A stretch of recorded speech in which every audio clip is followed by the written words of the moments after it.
राज्यातील स्थानिक स्वराज्य संस्था निवडणुकीचं वेळापत्रक जाहीर झालंय, तर दुसरीकडे बोगस मतदार मुद्दा दिवसेंदिवस समोर येतोय। भंडारा जिल्ह्यामधील तुमसर नगर परिषद हद्दीमध्ये 10,000च्या वर मतदारांचं मतदान स्थलांतर झालेलं आहे, तर काहींचं मतदार दुप्पट आले असल्याचा आरोप काँग्रेसच्या वतीने लावण्यात आलाय।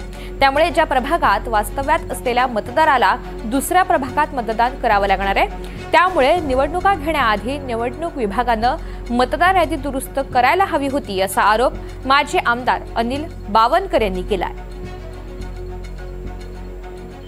घोळ असा आहे तुमसरच्या मतदार यादीमध्ये की येथे 12 प्रभाग आहेत, 1 ते 12 पर्यंत।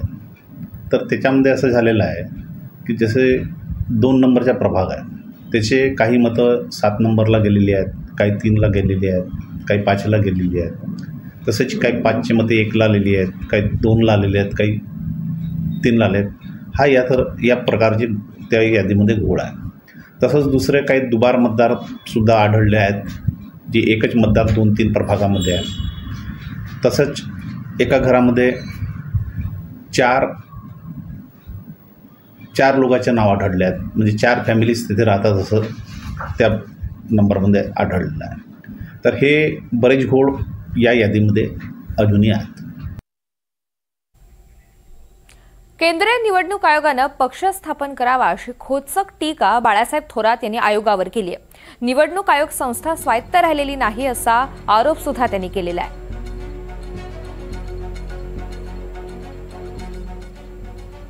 आम्ही जाणीवपूर्वक लक्ष ठेवू, फक्त आश्वासनं चालणार नाही। निवडणूक आयोग आता खरं म्हणजे केंद्रीय निवडणूक आयोग असा आहे की त्यात आता पक्ष स्थापन करायला हरकत नाही असं वाटून गेलं। राहुलजींनी जे आरोप केल्यानंतर ते उत्तरं ज्या थातूर मातूर उत्तरं देत आहेत, चुकीचे उत्तरं देत आहेत। म्हणजे एखाद्या राजकारण्यानं उत्तर द्यावं असं जर निवडणूक आयोग उत्तर देत असेल, त्यांनी खुलासा केला पाहिजे, स्पष्टीकरण केलं पाहिजे। तुमचं जनतेचं, राहुलजींचंच नाही, जनतेचं समाधान करून दिलं पाहिजे का तुम्ही सांगता ते नाही, ही वस्तुस्थिती असं म्हटलं पाहिजे। त्याऐवजी ते राजकारण्यासारखे आरोप करतात चुकीचे। एकदम ही संपूर्णपणे लोकशाहीची दिशाच चुकीच्या दिशेने जात आहे।